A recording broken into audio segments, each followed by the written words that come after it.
राजा ययाति ने अपने पुत्र पेरू को अपना बुढ़ापा देकर उसकी युवा अवस्था लेकर पूरे 1000 वर्षों तक विषय भोगों में लिप्त रहे। नमस्कार दोस्तों, राजा ययाति की कथा।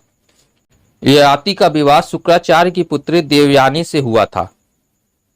राजा वर्ष पर्वा की कन्या शमिष्ठा को उनके साथ दासी के रूप में दिया गया था। शुक्राचार्य ने ययाति को शमिष्ठा के साथ पत्नी रूप में व्यवहार न करने को कहा था।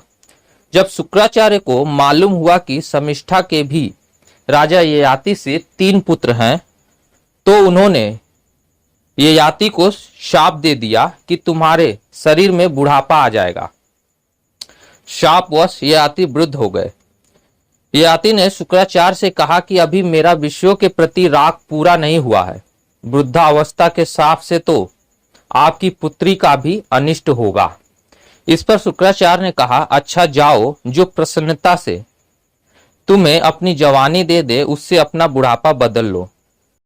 जब शुक्राचार्य ने ऐसी व्यवस्था दे दी तो ययाति ने अपने बेटों से उनकी जवानी देकर बुढ़ापा ले लेने को कहा।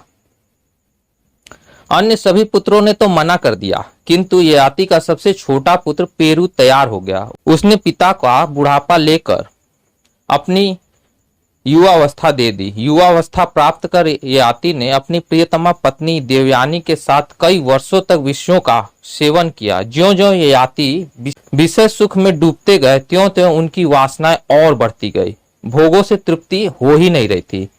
स्त्री के प्रेम पास में ययाति ऐसे बन गए कि उन्हें अपनी तथा राजकाज की सुध ही नहीं रही। निरंतर 1000 वर्ष तक वे विषय भोगों में लिप्त रहे, किंतु उनकी तृष्णा बढ़ती ही गई।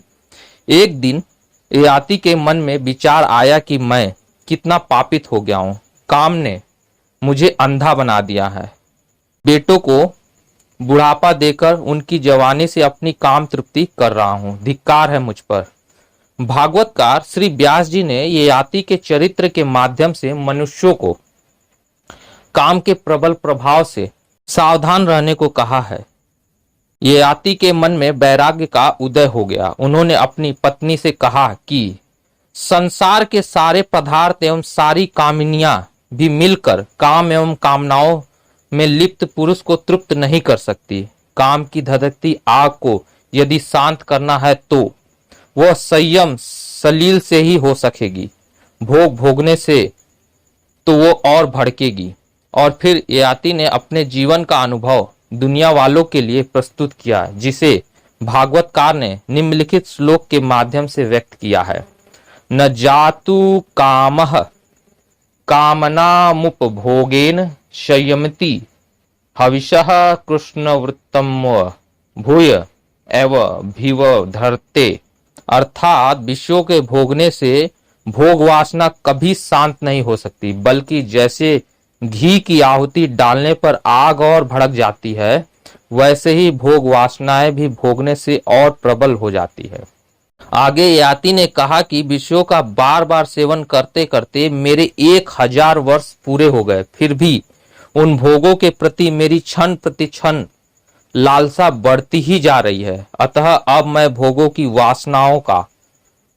की वासना तृष्णा का परित्याग कर अपना अंतकरण परमात्मा के प्रति समर्पित करूंगा। यह विचार कर ययाति ने अपने पुत्र पेरू को उसकी जवानी लौटा दी और अपना बुढ़ापा वापस ले लिया और वन में जाकर समस्त आसक्तियों को त्याग कर भगवान वासुदेव लगाकर उनकी आराधना करने लगे।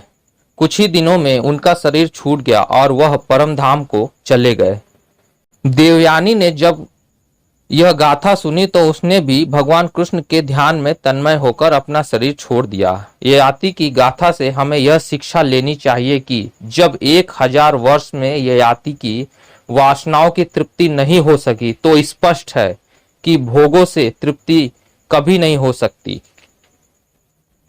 अतः भोगों के पीछे भागना व्यर्थ है और नहीं भागना चाहिए। अनासक्त रहकर मर्यादित काम भोग की अनुमति शास्त्र हमें देते हैं।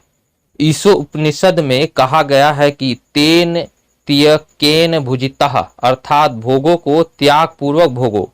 उनमें आसक्त मत हो। भोगों में भी त्याग वृत्ति होनी ही चाहिए, उनमें लिप्त नहीं होना चाहिए।